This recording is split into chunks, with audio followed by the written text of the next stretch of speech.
But Adam, let's kick things off with PrizePicks and Underdog over in Florida. This might not be the biggest story, air quotes, on its face, but what it could mean to the greater discussion of DFS/fantasy sports versus pick'em, prop betting, whatever you want to call it, is vital here. So this week we got an announcement from PrizePicks and from Underdog that they've relaunched. If you remember, they had closed down in Florida in response to multiple cease and desist letters from the Florida gaming regulator, and they've reopened with a peer-to-peer product as opposed to an against the house product. Now, this is a discussion we have been having for a very long time when it comes to the pick'em games, right? The question that some had was, is this just a parlay? Okay, we understand that question. The other question that has been out there is versus the house versus peers, right? And the discussion we had for the longest of times when it came to DFS didn't really have to do with this, right? Because the old iteration, DFS 1.0, was contests that were being played against other people. Who you were playing against was often in question, but you were clearly not playing against the house. You were playing against other people. Now, with this situation, with PrizePicks and Underdog in Florida, the statements that both companies gave essentially said, we talked to regulators, we are putting back in a product that we feel fits the greater point that they're making, and that we hope for future changes to laws and regulations. But if this is where we landed, Matt, if other states were to land in the same place that Florida lands and say, yes, you can operate this product, it just needs to be in a peer-to-peer fashion, I think you would find that most of the big gaming companies who have been accused, in some cases rightfully, of pushing the agenda against the fantasy sports companies, you would find that they'd be okay with it.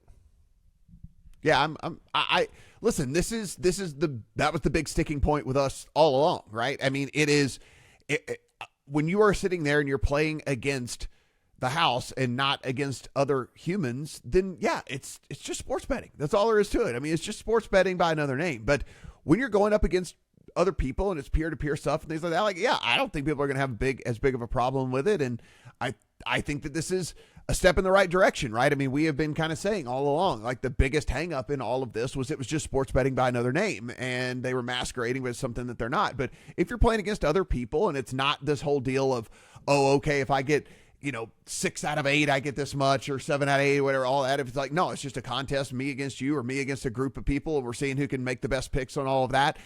It's much more palatable in my personal opinion, and I think, Adam, this is probably, as you said, the way that this might be going in other states as well. What it gets back to, Matt, is something we've discussed before, is does it mean that it's a game of skill just because you have to get 2 bets right? You have to, or should I say 2 picks right?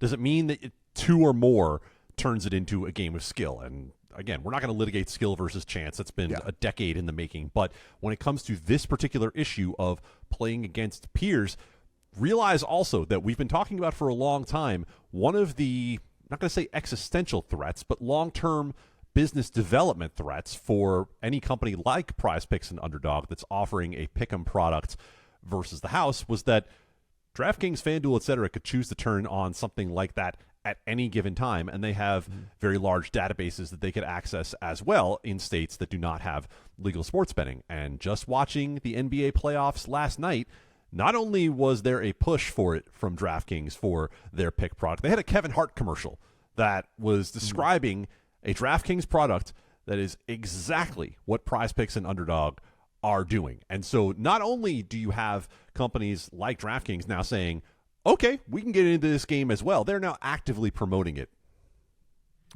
The other thing about, and this isn't necessarily talking about PrizePicks and Underdog here, Adam, too, but whenever you're playing against the house, if bettors win, and let's just call it what it is, they're bettors. If bettors win, then you're coming out of your coffers to pay these people out, right? And we have already seen some of these companies go insolvent and things and not be able to pay out and all that.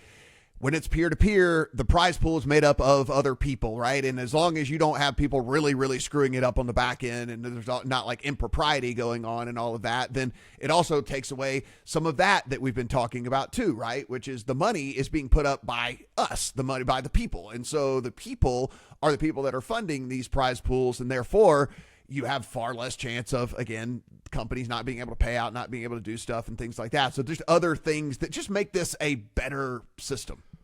Well, and we talk about what Underdog does versus what PrizePicks does. Let's be very clear about something here, that Underdog has always had the other products, right? They've had best ball. You can play head-to-heads. You can play the types of DFS products that are well known to players who've been in that market for a long time. It's really PrizePicks that pushed that envelope even a step farther and said, no, we're solely doing over-unders, and we're doing them against the house. And so you just made a great point. I don't worry about either of the two companies you just mentioned going insolvent, but we have seen it with many other companies offering similar products that they have had payout issues.